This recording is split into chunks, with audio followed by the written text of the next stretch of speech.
गुड्डू जयपुर के पास ही एक गांव में अपनी बूढ़ी माँ के साथ रहता था। वो छोटी छोटी मूर्तियां और खिलौने बेचकर अपना घर चलाता था।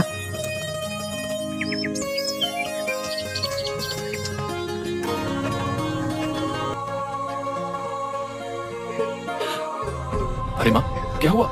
तुम रो क्यों रही हो? बेटा, वो जमींदार आया था। तुम्हारे बाबा ने उससे कुछ 50,000 रुपए कर्जा लिया था। वो अब सूद समेत मिलाकर 1.5 लाख हो गया है। हम इतने पैसे कहाँ से लाएंगे बेटा? उसने बस 2 हफ्ते का वक्त दिया है, वरना ये घर खाली करना होगा। माँ, तुम रोना बंद करो, मैं कुछ करता हूँ। गुड्डू परेशान सा पैसे जुगाड़ करने का रास्ता सोचते हुए बाहर निकल आता है। तभी घूमते हुए उसकी नजर एक बड़े से पोस्टर पर पड़ती है।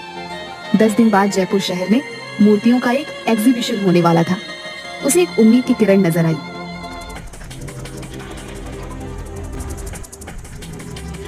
उसने तुरंत वापस लौटकर मूर्ति बनाना शुरू किया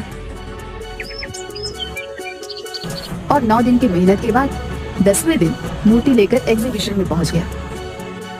देखिए सर, ये मेरी सबसे कीमती मूर्ति है। और तुम्हें लगता है ये मूर्ति एग्जीबिशन में रखने के लायक है? पर क्यों सर, क्या हुआ? कोई कमी रह गई है क्या? कमी? गुड्डू, तुम इसे मूर्ति कह रहे हो? ये मूर्ति कहने लायक ही नहीं है, मिट्टी का कबाड़ है, कबाड़। सर, ऐसा मत कहिए। इस मूर्ति को बनाने के लिए मैंने बहुत मेहनत की है। इसे मेहनत नहीं कहते गुड्डू। ये मूर्ति एग्जीबिशन में तो क्या, कहीं पर भी रखने के लायक नहीं है। ले जाओ इसे वापस। ये मूर्ति सिर्फ कचरे के डिब्बे में फेंकने लायक है। ले जाओ इसे यहाँ से। गुड्डू की आंखें भर आई। अपनी मेहनत को इस कदर अपने सामने बिखरते देख वो बहुत दुखी हो गया। गुड्डू ने आंखों में आंसू लिए उसे देखा और अपनी मूर्ति के टुकड़ों को समेटकर वहां से निकल गया। उसके जाने के बाद करण शिंदे खुद से ही बात करने लगता है। सपने हैसियत देखकर पूरे किए जाते हैं, और तुम्हारी इतनी हैसियत नहीं कि तुम इस एग्जीबिशन में अपनी मूर्ति रखो, समझे? चाहे कितनी ही खूबसूरत मूर्ति बना लो, गरीबी तुम्हें कभी ऊंचा उठने ही नहीं देगी, और मुझसे आगे तो तुम कभी नहीं निकल सकते। गुड्डू रोता हुआ बाहर चला जाता है और सोचने लगता है कि अब वो क्या करे। वो माँ से वादा करके आया था, वो पूरे पैसे लेकर आएगा। अब वो माँ को क्या जवाब देगा? कोई फायदा नहीं हुआ इतनी मेहनत करने का, सब बर्बाद हो गया। मेरी महीनों की मेहनत बिखर गई। वो उस टूटी हुई मूर्ति को गुस्से से वहीं पर फेंक देता है और वहां से आगे बढ़ जाता है। पर कुछ दूर जाने के बाद ही वो वापस पलट कर देखता है। उसे अपनी मूर्ति से बहुत प्यार है, जैसे उसका ही हिस्सा हो। वो ऐसे कैसे उसे फेंक सकता है?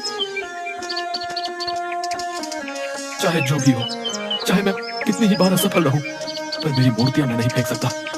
एक दिन यही मुझे कामयाब बनाएंगी। हाँ। गुड्डू ऐसे ही इस मूर्ति को लेकर वहां से निकल जाता है। शाम हो चुकी थी। वो दूसरे शहर से यहाँ आया होता है, इसलिए फिलहाल उसके पास रहने का कोई ठिकाना नहीं होता।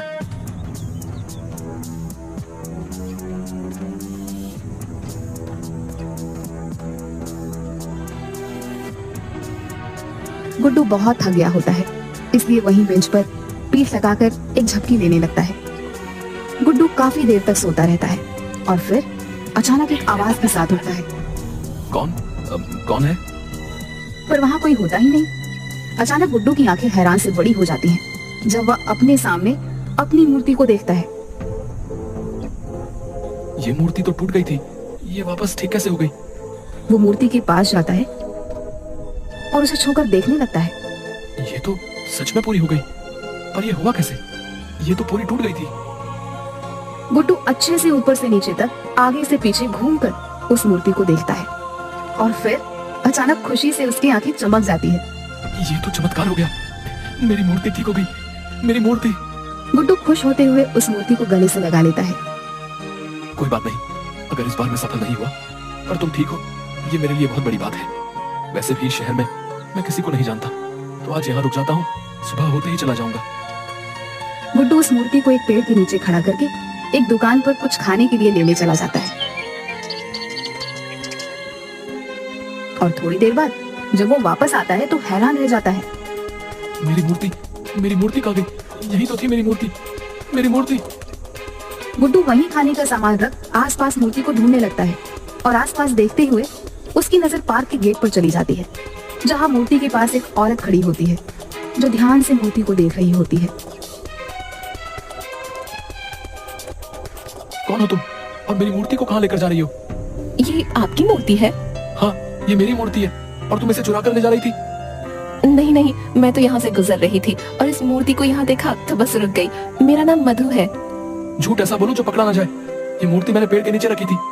पर मैंने तो इसे यहीं देखा, ये यहीं पर थी। गुड्डू उसे घूरने लगता है। भला मूर्ति खुद तो चलकर आई नहीं है, कोई इसे यहाँ लाया ही होगा ना। मुझे नहीं पता, पर आपकी ये मूर्ति बेहद खूबसूरत है। आपने खुद बनाई है? हाँ मैंने बनाई है, पर कोई मतलब नहीं है। मतलब क्यों नहीं? कितनी खूबसूरत मूर्ति है ये। ऐसी और भी होंगी, आप इन्हें एग्जीबिशन में क्यों नहीं रखते? कौन रखेगा मेरी मूर्ति को एग्जीबिशन में? वहाँ तो बड़े बड़े लोगों के राज हैं और मैं ठहरा छोटा सा मूर्तिकार। अरे इसमें छोटे बड़े की बात कहाँ से आई? बात तो तुम्हारे जादू की है। कितनी खूबसूरत मूर्ति है। तुम बहुत हुनरमंद हो। तुम्हारे हुनर में ऐसा जादू है कि मूर्ति बिल्कुल जीवित नजर आती है। हुनरमंद होने का क्या फायदा जब मैं कुछ कर ही नहीं सकता? हम गरीबों की मदद कौन करेगा? ऐसा क्यों बोल रहे हो? अगर तुम बुरा ना मानो तो मैं कल होने वाले एग्जीबिशन में तुम्हारी मूर्ति को रखवाना चाहती हूँ। कल वाले एग्जीबिशन में? पर कैसे? कौन है आप? मधु ने उस मूर्ति को देखा और कुछ सोचने लगी। मैं एक मूर्तिकार हूँ। सिर्फ मूर्ति ही नहीं बनाती बल्कि उनकी भावनाओं को भी समझती हूँ। और कल ये मूर्ति एग्जीबिशन में जरूर रखी जाएगी।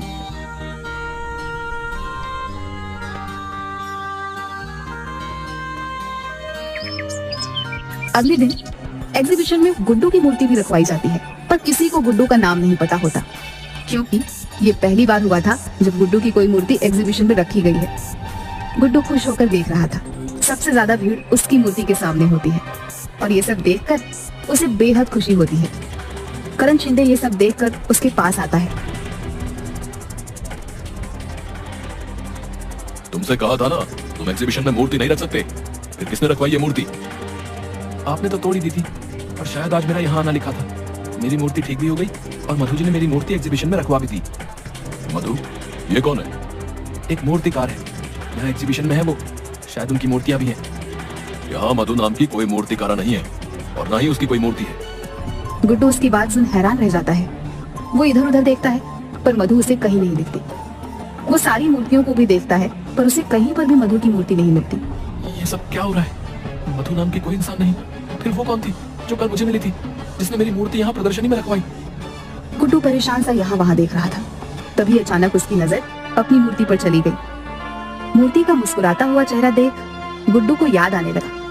अचानक उसकी टूटी हुई मूर्ति का जादुई तरीके से ठीक हो जाना, फिर मधु का उससे मिलना, मूर्ति का प्रदर्शनी में आना और अब मधु का गायब हो जाना। उसे याद आता है कि मूर्ति कल अपने आप पार्क के गेट के पास पहुंच गई थी। गुड्डू सारी कड़ियां जोड़ता है और उसे एहसास होता है कि उसकी मूर्ति तिलिस्मी हो गई थी। शायद ये उसकी मेहनत और लगन का नतीजा था। इसका मतलब ये सब मेरी मूर्ति ने किया है। ये तो चमत्कार है। गुड्डू खुश हो जाता है। इतने में एक आदमी उसके पास आता है। सुनिए, मेरा नाम यश पाटिल है। मुझे आपकी मूर्ति बेहद पसंद आई है। माफ कीजिएगा, ये मूर्ति बेचने के लिए नहीं है। तो क्या आप मेरे लिए ऐसी ही कोई खूबसूरत मूर्ति बना देंगे? मेरी पत्नी को मूर्तियों का बहुत शौक है जी। मैं आपको मुंह मांगी कीमत देने को तैयार हूँ। प्लीज मना मत कीजिएगा। हाँ जरूर, मैं आपके लिए मूर्ति बना दूंगा। गुड्डू को वहाँ कई लोग उस मूर्ति की कीमत लगाने को बोलते हैं, पर गुड्डू नहीं बताता। तो वहाँ खड़े कई लोगों ने खुद उसे मूर्ति बनाने को कहा था और मुंह मांगी कीमत में खरीदने को भी। गुड्डू ने खुश होकर सबको हाँ बोल दिया था और प्रदर्शनी खत्म करके बाहर आता है तो वहाँ दो आदमी पहले से ही उसका इंतजार कर रहे थे। सर, हमने आज प्रदर्शनी में आपकी मूर्ति देखी, पर आपने कहा वो बेचने के लिए नहीं है। अगले महीने एक स्कल्पचर एग्जीबिशन होने वाला है। क्या आप उसके लिए मूर्ति बना सकते हैं? सर प्लीज मना मत कीजिएगा। जी जरूर, मैं ये काम जरूर करूंगा।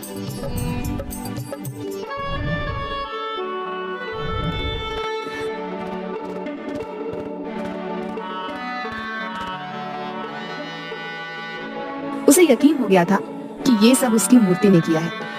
वो लोग 2 लाख रुपए एडवांस भी देते हैं, जिससे गुड्डू जमींदार के पैसे चुका देता है। गुड्डू की बनाई मूर्ति इस एग्जीबिशन में सबसे महंगी बिकी और गुड्डू जानता था इस कामयाबी में उसकी जादुई तिलिस्मी मूर्ति का हाथ है, जिसकी वजह से वह इतना आगे बढ़ पाया है। उसने आज तक उस मूर्ति को कभी किसी को नहीं बेचा।